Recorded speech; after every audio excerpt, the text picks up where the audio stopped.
You're listening to another episode of the Coaster101 podcast. I'm Andrew Stillwell, and joining me on the podcast this week are John Stevenson, Eric Woolley, and Shane Joseph. Guys, how's it going? It's going pretty very good, well. Andrew. Pretty good. Don't all answer at once. Well, Andrew, if you ask all of us at once, we'll just all talk over each other. I think that was the fear was that we would all answer at once, I think. All right. Well, anyway, everybody's good. So this is, whatever, wonderful way to start the podcast. I'm not going to edit this out. It doesn't.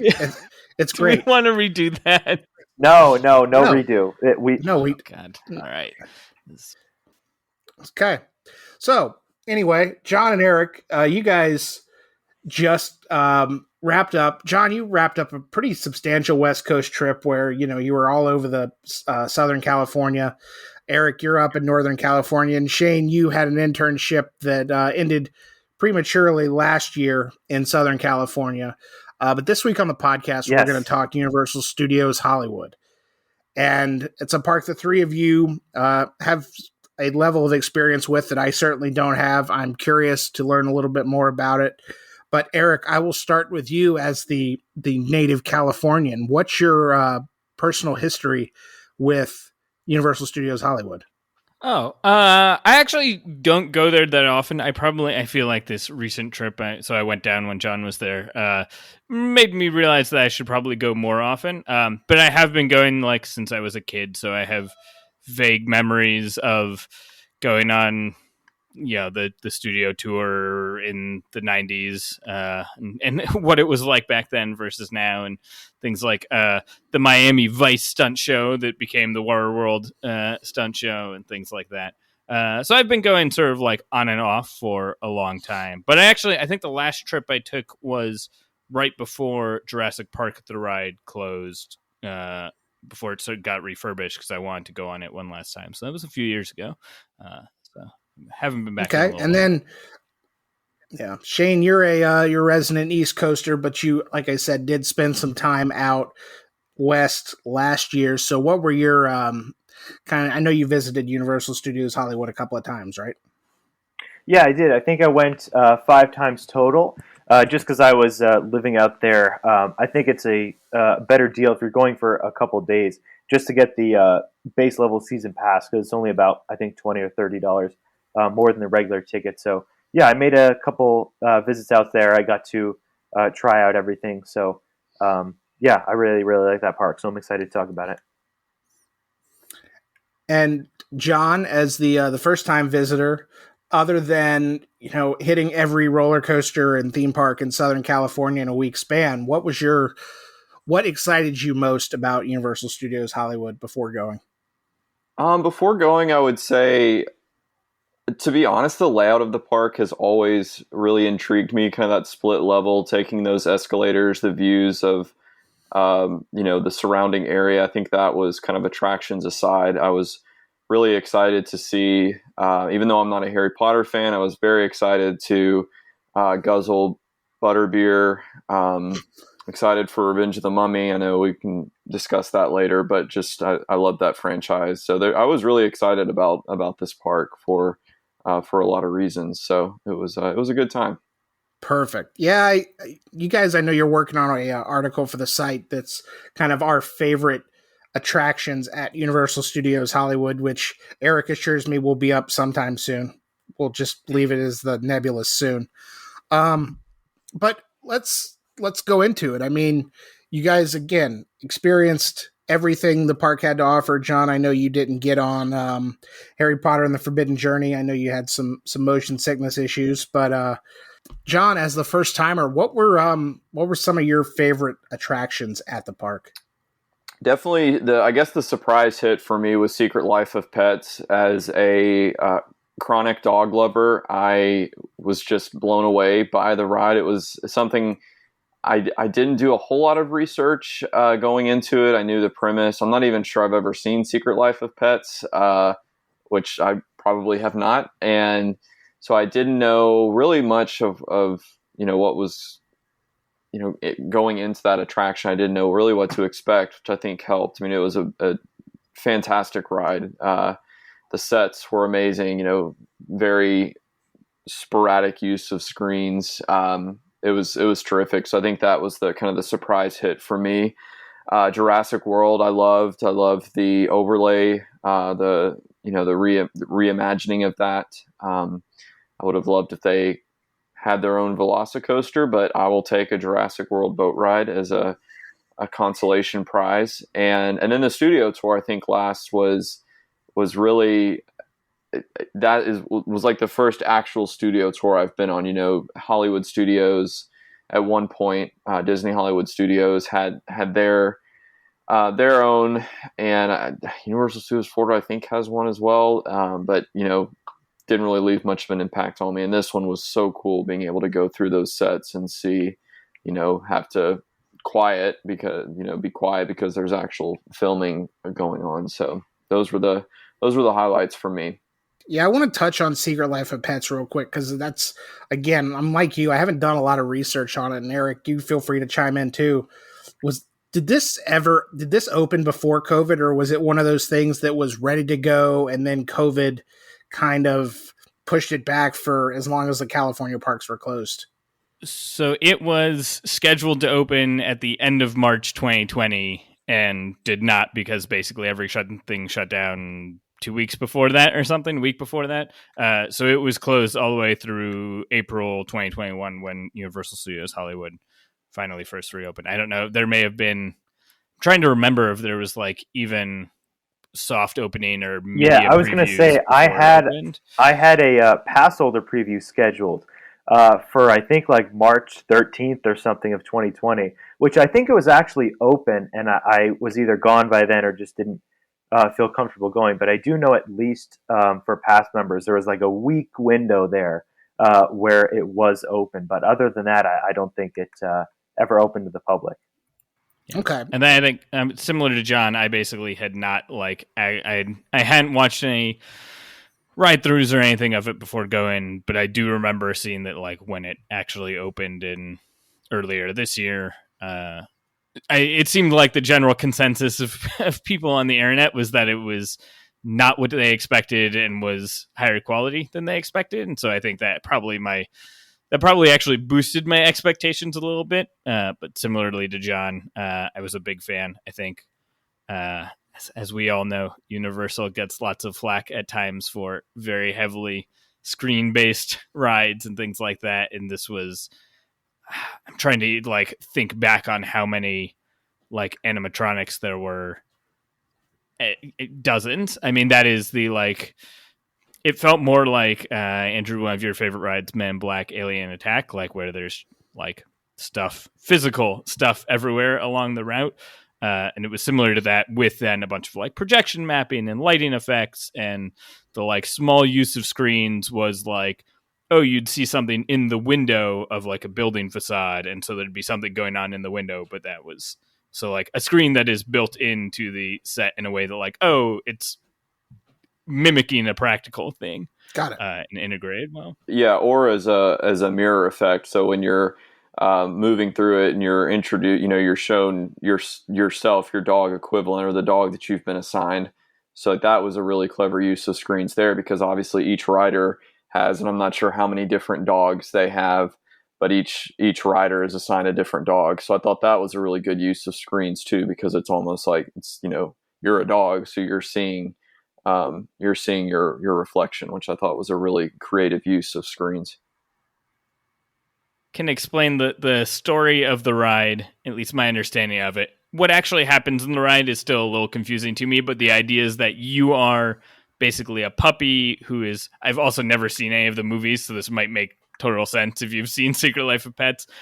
You are a puppy that is like being trained to like be cute and well behaved so that you get adopted by a family at the end. And so like the beginning of the ride at least is like you are going through kind of this like training / obstacle course so that you as a puppy can like learn to be a good puppy. And then the ride, so you see yourself in like the mirror that John mentions, and like your character is basically you're reflected, and you see a dog, and like as you move your hands around, like the dog on the screen in front of you will move their hands around and stuff like that. So you can, like you're saying in your car, you can sort of dance around, and the character being reflected dances around too, which is very adorable. And then the ride ends with like the sort of the exit kind of section of it is like a family animated in like a window screen, like saying like basically adopting you.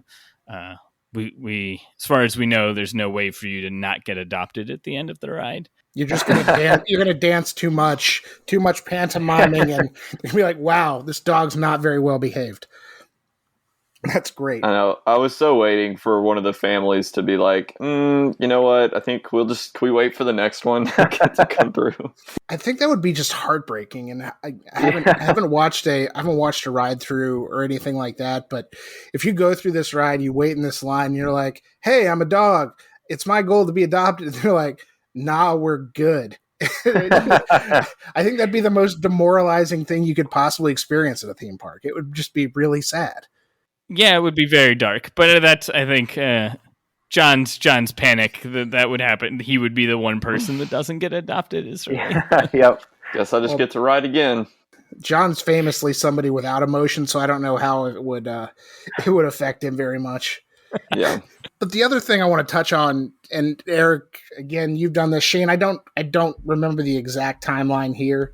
When Jurassic Park, the ride, went down and became, I guess, the Jurassic World, the ride, or Jurassic World River Adventure. I'm not exactly sure. I'm a diehard Universal Orlando lifer, never been to another Universal park, and eventually I'll get to Hollywood probably, but I just know things as their kind of Universal Orlando equivalents. So if I'm saying a ride name wrong, you guys please feel free to correct me. But how does the Jurassic Park River Adventure, the old version, differ from the Jurassic World, the ride Jurassic World River Adventure, whatever it's called, the new version? What makes the new version so great? So I'll answer your first question. So I got to ride it before the new ending scene was added. So I'm very curious to hear Eric and John's opinion on that, because from what I've seen, it just looks incredible. So when I rode it, there was no battle at the end with the two huge animatronics. They just had the T-Rex, which now is just sort of dangling there, and you can pretty visibly see it when I was there, which I don't know if they fixed that yet, but I know that the main difference is the entire beginning of the ride is enclosed, but I'm not as familiar with it because I didn't actually ride the Jurassic Park version. So, Eric, I don't know if you, now having ridden both, noticed some more differences. Yeah, so I mean the layout. So the original was Jurassic Park the ride. Now it's Jurassic World the ride. I don't think I went on the Jurassic Park River Adventure in Florida, so I'm not sure how similar those are. The layout of the new one is basically the same as the old one, and there are certain sections that are like that are basically like have limited changes to them that you can tell. I think the biggest changes are that the beginning of the ride, which used to be, I think it was like, there were like brachiosaurs or something, like really big ones that you sort of floated through, and it was part of the look at the cool dinosaurs herbivore section is kind of the way the ride was split up. Of like the first half was lots of big dinosaurs that aren't threatening, and then something goes wrong and now you're like trapped where the raptors have gotten loose or something. The new one starts with an enclosed section that Shane mentioned, and I think that replaces like the brachiosaur pool, and this has screen effects that are the like giant water dinosaur from Jurassic World that I don't know the name of because it's the Mosasaurus. Yeah, thank you, Shane, as the resident Jurassic World fan. And so that is actually like very cool effects, as like you're basically supposed to be in. It's kind of the equivalent if you've ever been in like the aquariums that have like the like you walk under the aquarium that like goes all the way around you, and like you can see the sharks swimming above you. It's kind of like supposed to be the equivalent of that. Is like, oh, you're going through the path and there's this aquarium all around you. And like open on the top, and you can see this Mosasaurus swimming around you on the screens, and like occasionally you'll get splashed with water because it's universal, and like you have to get water dumped on you every possible, every like situation that might call for it. But it's like, oh yeah, it flipped its tail, and so like you got splashed and stuff, and then like at the end, it sort of like thuds against the screen, like it looks like the glass walls of the aquarium are like cracking and stuff. It's like it's a cool effect. I was gonna ask you guys what you thought about that section, because I think like those to me are some of the clearest and like highest quality, I guess, believable screens. And I don't know if you rode it at night, but depending on when you ride it during the day, those screens will change. So if you go like when it's pitch black out, it looks like there's like stadium lights shining down, or if you go at dusk, there's like a sunset. So I was really impressed with those screens. And same goes with the pre-show and the queue. Those screens also change depending on time of day, which I thought was awesome. That is cool. We only rode it once, so we didn't notice that. But yeah, I mean, I think that they were really good. Like, I mean, as I'm trying to think of like, oh, was it better than before? Like before there were cool dinosaur animatronics, and it was like open and jungly, which is like kind of nice in a river ride. But like the quality of the screen work was objectively very good. Okay. And John, you've ridden both versions, right? Fairly. When was the last time you rode the Jurassic Park in Orlando? Has it been a while, or was it on your most recent trip? When was the last time you rode it? It was 2017. I was there to say goodbye to Dueling Dragons Dragon Challenge. So it's been a few years. Okay. What did you think, kind of comparing and contrasting the two? You know what? I love both of them. I mean, I love the original in Florida. I like this version. It wasn't as drastically different, I guess, as I don't know. I didn't have huge expectations. I knew, they didn't change, make any major modifications to the layout or, any type of major element changes. But I think for what they did, I think they did a really great job of, a reimagining of the story, integrating this new trilogy, bringing the characters. So I thought it was great. I thought it was different enough so that I knew that it was not, they didn't just slap a new sticker on the sign and call it Jurassic World. I mean, they really put a lot of thought into bringing this new chapter of the Jurassic Park universe, no pun intended, into this ride. And but it still had that same, I guess, that same kind of the scale of everything was still there. The spirit, I guess, of the original was still there. It was just a newer, fresher take on that. So it was still a familiar ride, I guess, is what I'm trying to get at. But it was still, I guess, it was an exciting update. Yeah, I think a way that I would put it is kind of the story beats are exactly the same as the first ride. Like you sort of go through the part where it's not broken, and then you turn, something bad happens, and you see, like, I think the raptor paddock is probably the same. I think there's now also a Tyrannosaur paddock that is like has the broken fence and some sparking. And, like, going up the hill, some of the animatronics are the same. You see like a raptor that like comes out of the like roof, like ceiling tiles, and like crashes down to you holding a broken wire. But there are like, you can see they've like relayed out the animatronics, and there are different dinosaurs in different spots. And Shane, you mentioned again, I don't know what the name of the like giant special dinosaur at the end that is like that is all laid out very differently than it was before. And I think, like, you see the scale of these giant dinosaurs that stand in front of you. And I was going to ask about that. So that, by the way, the Indominus Rex is the name of that. But so that one, aside from actually, I don't know if you guys have seen this, but aside from the new Indominus Rex in the Beijing park, I think that the one in Hollywood is one of the more impressive animatronics I've seen. What was it like being up close to it? Was it really as impressive in person?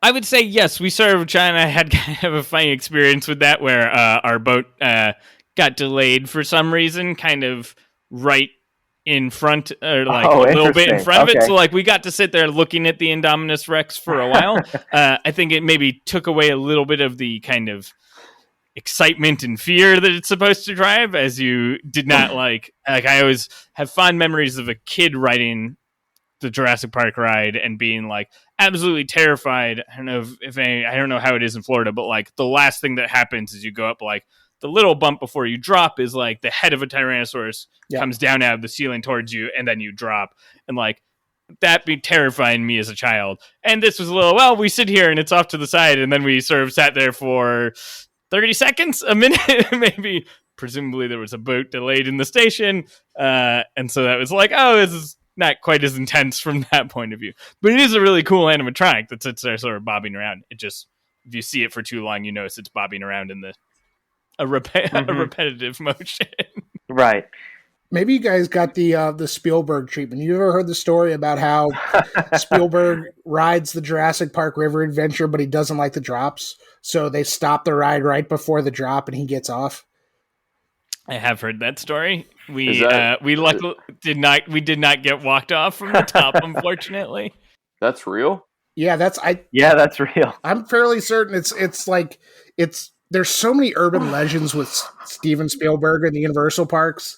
You don't know what's real and what's fake, but there's that one, and the fact that he's gonna like withhold all of his consulting and money from Universal if they ever get rid of ET in Orlando. ET, yep.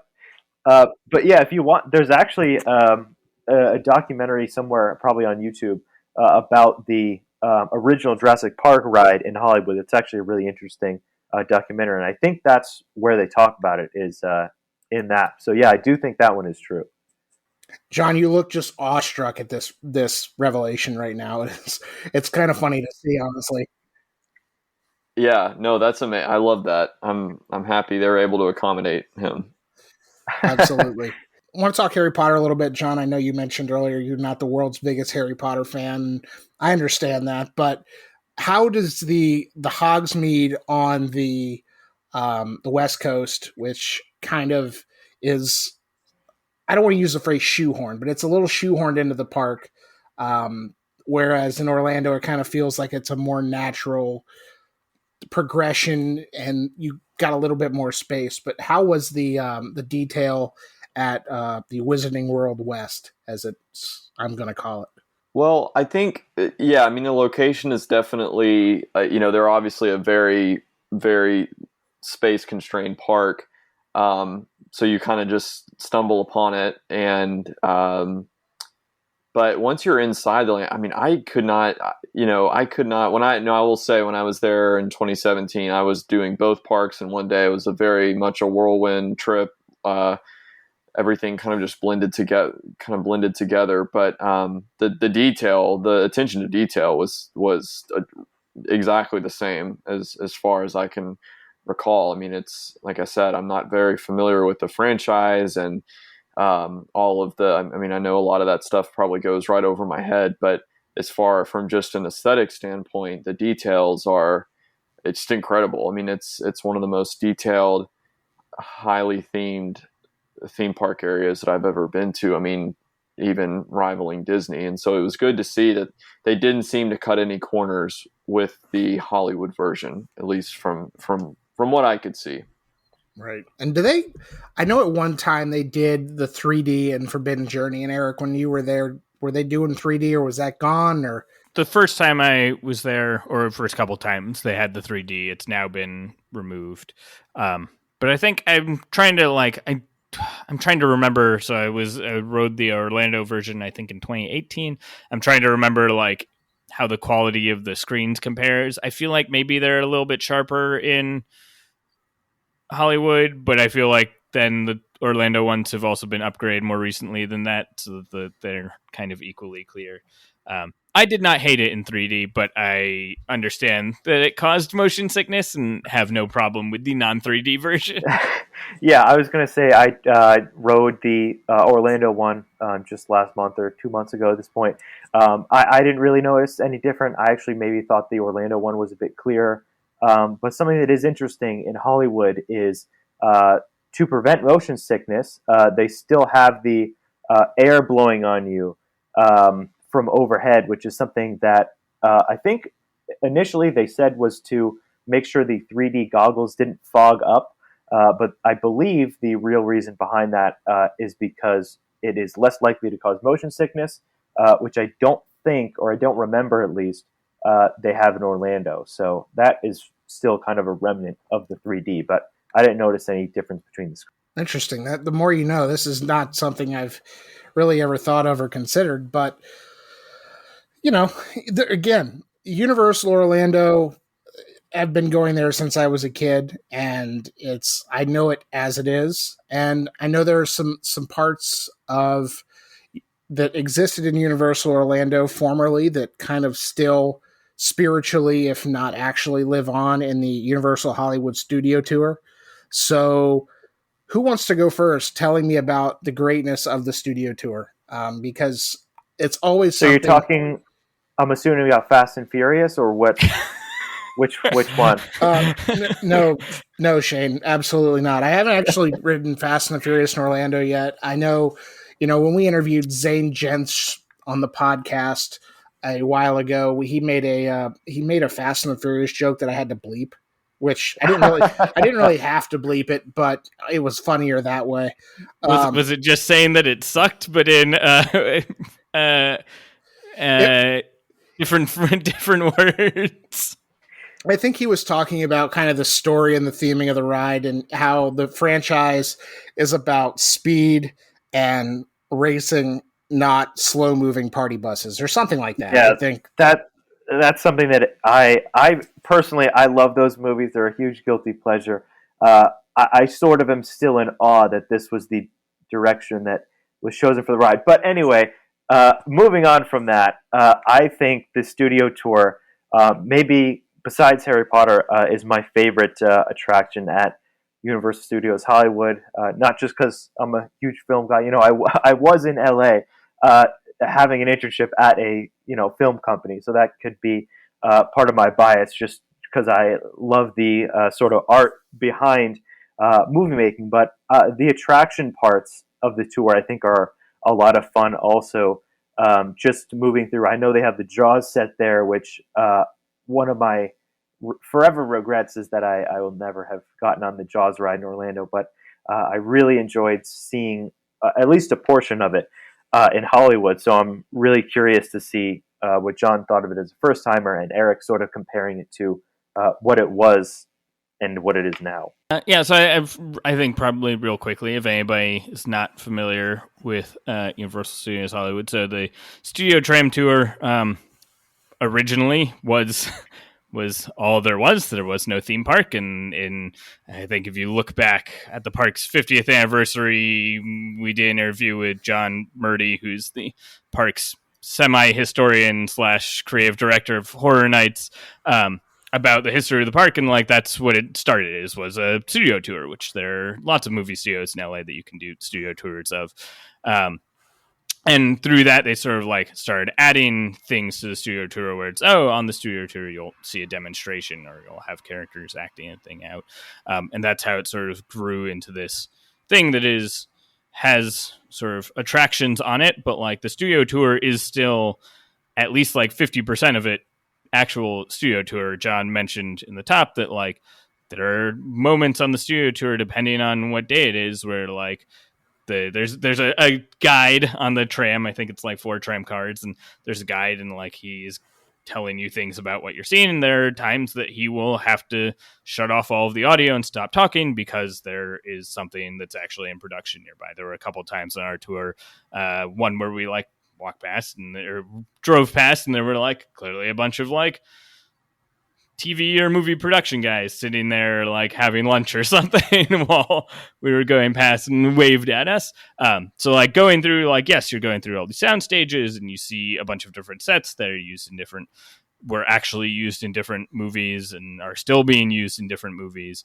And that is a big chunk of it. And then I think kind of mixed in with that are these attraction points which have been there at least since I've been going. A few of them are the same as they were back then. There's the flash flood, which are on a set that actually gets used, and I think the flood effect has been used in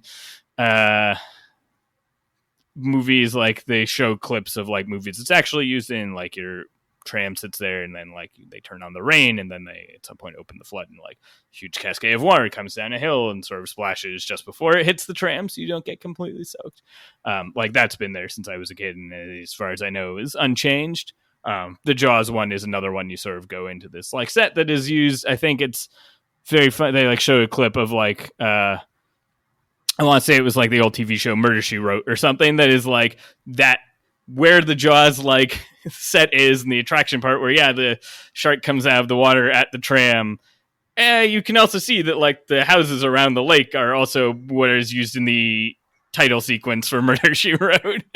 And so like I think that is like what makes Universal Studios Hollywood special. Like this is like, look, this is they've sort of made it. Disney tried to make a fake studio tour in a couple parks, and Universal, I think, did it at one point in Orlando. But like, this is an actual studio tour that has all of these other fun things. Use them. You can see how these different sets and the different attraction parts have been used kind of throughout movies and TV shows over time, which I think is one of the things that makes it special. And then every now and then they update the attractions. I guess there was the big fire, I forget how many years ago, that like the old King Kong attraction on the studio tour was destroyed, and now there's like King Kong 3D, which is a little similar, I think, to parts of the Orlando one that I don't remember exactly.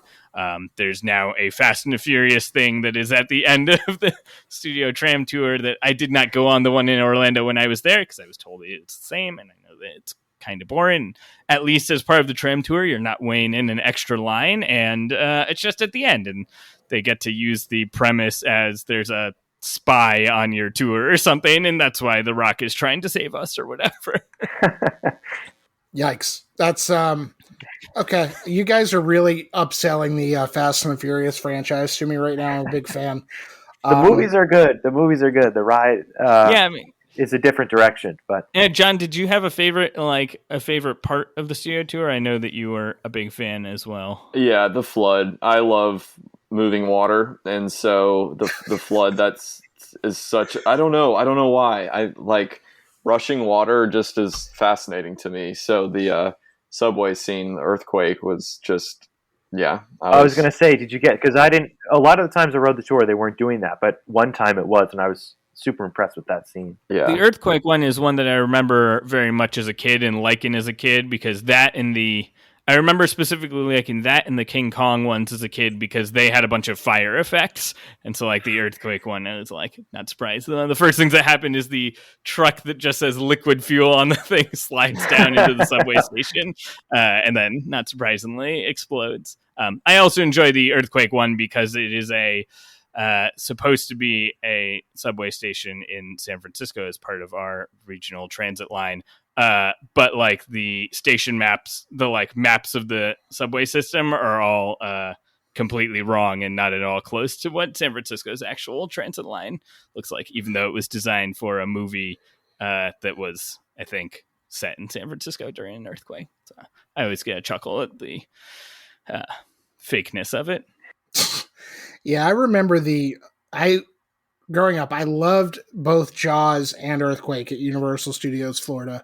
And, even when Earthquake became Disaster, a major motion picture starring you, which involved Christopher Walken and The Rock, it was still at its core. It was that same great Earthquake scene where you're like, oh no, what's happening?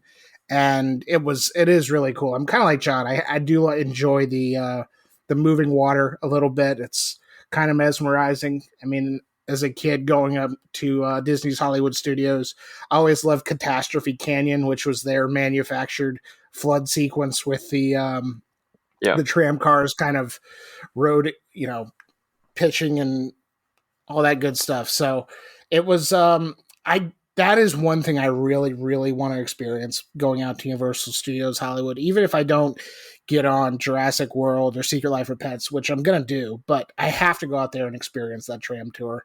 If nothing else, just to see the Jaws shark, because I'm one of those people who can still probably to this day recite the Jaws ride spiel from Orlando. So I got to get over there. And I think somebody on Twitter, when you guys were out there, was like, you guys got to go to Osaka because it's worth the trip just to go ride the Jaws ride over there. So maybe we've got to go. I've just got to go on a Jaws world tour at this point. Something else, Eric, that you've built up several times on this podcast, and Shane, you've echoed him, and now John, you've had the opportunity to experience it firsthand, is perhaps the most dated theme park show currently in existence based on a property from the late 80s, early 90s, whenever the movie came out. Let's talk Waterworld. Mid-90s? Oh, whatever it is. Well, it's 30 years old at this point, just like John is, which happy birthday, John. This is only 26 year old. Only 26 years old. Is younger than John. It's older than Shane, though. He is older than Shane. Yep. Not by much. But yeah, 5 years older. But let's talk Waterworld, a live Seawar Spectacular. And Eric, being the Waterworld fanboy you are, I want you to just give me the intro here. What makes Waterworld so good? So I mean, again, very quick history on this. So like, it was overlay. So I think it opened the same year, maybe even before the actual movie came out. It opened in 1995, and prior to that, it had been a Miami Vice stunt show. So, if you wanted to face, they had a nice 20-year gap between all of these things. I don't know when Miami Vice was on TV, but I know as a 7-year-old or whatever, I had no idea what Miami Vice was. But it was cool because there were like speedboats and explosions and machine guns and stuff. And so Waterworld, similar to that, which I think John and Shane might be able to comment on, but like the level of practical effect going on in this show is like, I mean, I don't know if people are familiar with like the Indiana Jones stunt thing at like Hollywood Studios. That looks like absolute crap compared to Waterworld. Like nothing happens in that.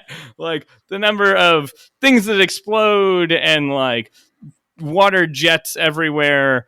And then I think like I'm sure, like, I don't know who does the stunts in like Orlando stunt shows or at your regional theme park, but like at the end of the Waterworld show, they introduced the cast, all of the people who are in the show, by saying like what their name is and what work you've seen them in, because it's in Hollywood. These are all professional stunt people. This is like stuntmen go work on a movie for a month and then go work at Universal Studios Hollywood for a month until they get their next movie or TV show job. And they rotate through. Like, I think I've talked to people that it's like, yeah, they just like rotate through. Like for a bunch of them, this is a day job.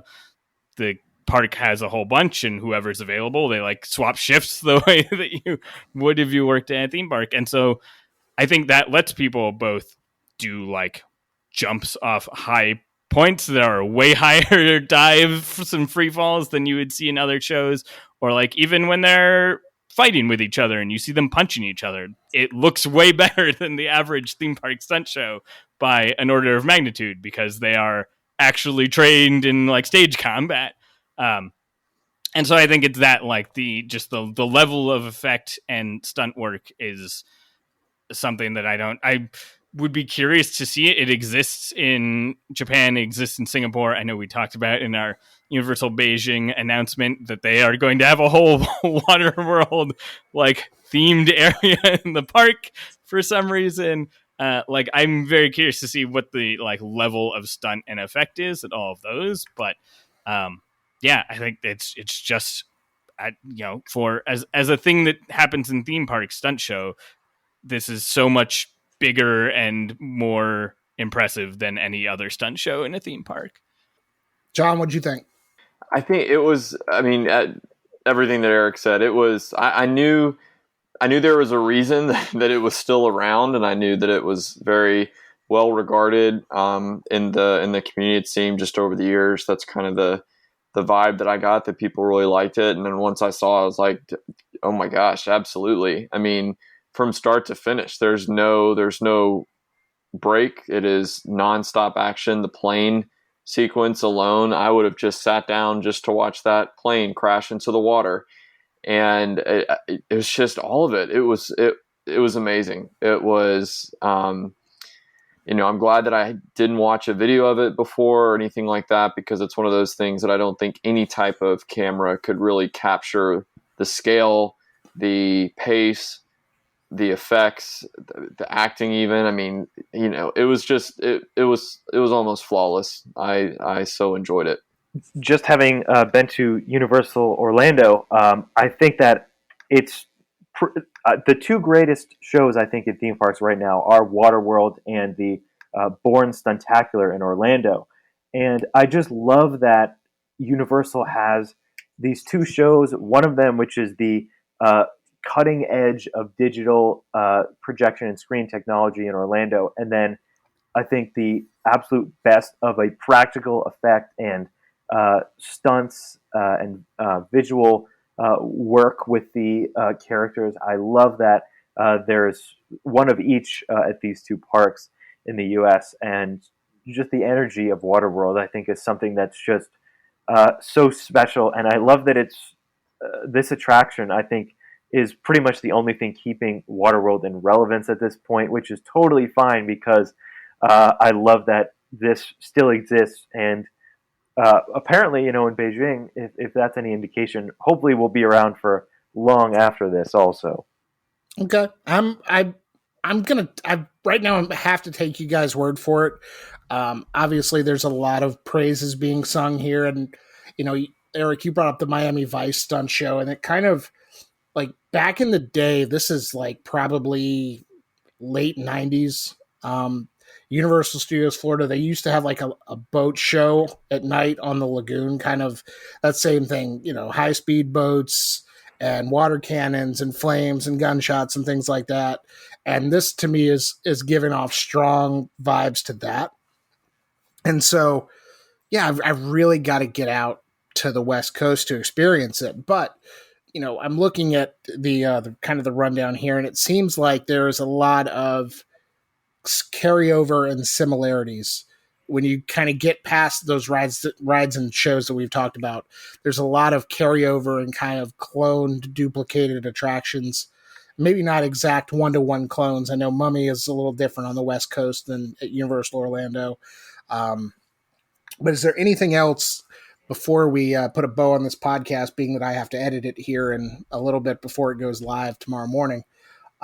Anything else that you guys want to talk about that kind of was a highlight for you or anything like that?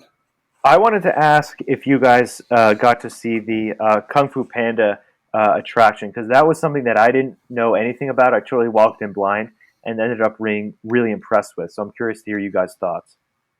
Yeah, I think so. It's the DreamWorks theater that I think used to be like Shrek 4D or something, yeah. And now has the Kung Fu Panda. Yeah, I did see it. I'd seen this one. I'd seen before. I think that is like I really appreciate the level of pretty consistent humor that Universal manages to pull off in a lot of these rides, and I think this one is great in that. Like, I mean, it's just a 3D theater. Like, it's not that 3D, but one of the 2D screen, but then like some physical mapping, effects. Yeah.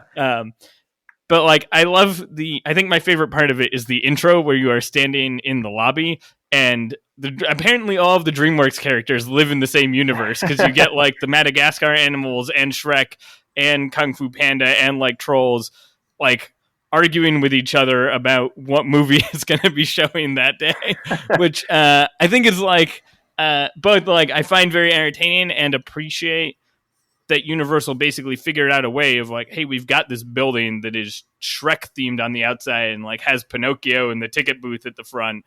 But now Kung Fu Panda is a big hit. What do we do? How we make this work? And they said, well, you know what? We're just going to call it DreamWorks and throw all of them in here. And like, that's why it's Shrek themed. It used to be the Shrek thing and now it's everything. And that's fine. And so I appreciate like that level of sort of, flexibility, and also not caring isn't exactly the right word, but sort of, you know what, we can play around with this. It doesn't need to be perfectly immersive or fit in a world. And then the film was good. Kung Fu Panda is fun, and the little short movie is good too. Yeah, I liked it. It wasn't, it didn't knock my socks off, but I did really like the projection mapping, the use of projection mapping on the walls of the theater, and I only really noticed it towards the end of the show. I don't know if they had been using it before and I was just completely oblivious, but I really liked at the end where at the end, essentially the entire theater turned into the screen kind of consumed the entire theater. And so I wish that it was something that had been either utilized throughout the entire film or had been made more apparent earlier. I don't know if you guys noticed that or had any thoughts on that. I thought it was a really cool effect and really made you feel like you were, engrossed in this story. Nice. Yeah, it sounds like fun, and I pass up Shrek 4D most of the time when I'm at Universal Orlando, but this seems like it would be a fun little overlay for sure. Definitely. Yeah, is. I mean, I think that it is one that Universal Studios Hollywood is not a huge park, but like I go watch this every time, especially if it's hot out. John, I think to your point, like I think there are little bits they use early, but I think at the beginning they don't use the projection mapping for the point of like to have it be a surprise, and like the climax is that you suddenly see stuff blowing up around you, which I'm trying to remember. Mickey's PhilharMagic maybe does something similar, although I think that this is like, I mean, the PhilharMagic at California Adventure is like not great because they're kind of using this old theater that was not designed for it, and you can tell this is a theater that was designed and like uses that in a better way. And the last question I've got, and specifically for John and Eric, you guys put on Twitter while you were at the park, you asked if the Lard Lad donuts, the giant pink Simpsons donuts, were good. And I commented and I said, they're good, but Voodoo Donuts is better. Did you guys get to Voodoo Donuts on your trip? No. We did not. This is blasphemy. I also didn't. I meant to go when I was in Orlando, and I didn't go to Voodoo Donuts either. So, oh my gosh! I found an amazing churro donut at Disneyland, Maurice's Treats near the castle, which I just one of the best donuts I've had in quite some time. So, and it wasn't the size of a plate, so those donuts were the lard donuts, which I guess that checks out. But I mean, I saw people walking out with them. I mean, they looked good. I've heard really good things about Voodoo as well. So that'll definitely be on my list. And that was the thing. Eric said the park is small, and I guess I went in thinking that it's definitely small. Don't get me wrong. It's not like some sprawling, but I was really surprised at how much there was to do there. I mean, I think we didn't have any issues filling up an entire day. So I was really impressed by the size of it all. I think it's definitely a really great, one day park, but there's a lot to do there. I really enjoyed it. Yeah, I guess it's small relative to like an Islands of Adventure or Universal Orlando. But yes, I agree, and I think there is like lots of fun stuff to explore. I mean, I feel like we probably would have felt like I would have used more time just to walk around. I think Andrew, you asked earlier, is there anything else that's I was sort of surprised, and I don't remember. Maybe it was like this before, and I just don't remember. But I felt like there were a lot more like walk around character interaction things that I remember there being before. Like we went in and immediately, like there's the donkey animatronic there that you can talk to and it's fun. We saw Shrek multiple times taking photos. We saw Beetlejuice and Dracula, and I think Shaggy from Scooby-Doo was around, and the raptor interaction down sort of outside Jurassic World, and the Transformers come out sort of outside Transformers and have like their meet and greet. And it felt like there was almost the entire time, like somewhere within view, there was some kind of like character out, which I don't remember it being that busy. And also like going to Disneyland the next day, I felt like Disneyland, and this might be because of current staffing levels, and they've only been open, like training people or whatever. Like I felt like Disneyland did not seem to have nearly as many people out and about on this most recent trip than Universal did, which is sort of surprising to me. Yeah, I'm glad you brought that up because I would have totally forgot about it. That's something that I totally loved there. Every section of the park has at least one character that you can meet. I especially liked, I don't know if you guys saw this, but in the New York section, there's like a taxi driver, and then there's in the windows, there's like two apartment windows, and there's these very New York accented people that are talking back and forth and interacting with people on the street. The Megatron meet and greet is awesome because he'll like insult you and talk to you. So that was a really great thing. And this was really cool, just random thing too. I actually I did a walkthrough video of Universal Studios Hollywood that's on our YouTube, and I was visiting there during the Lunar New Year, and one of the things they had was the Megatron was speaking Mandarin, so you could have the same interaction, but with just a Mandarin speaking Megatron, which I just thought was a really cool thing, and I'm really happy that they're putting so much focus on their walk around character because that's a huge part of the experience at this park too. Awesome. Well, anything else that you guys want to talk about, or have we talked enough about Universal Studios?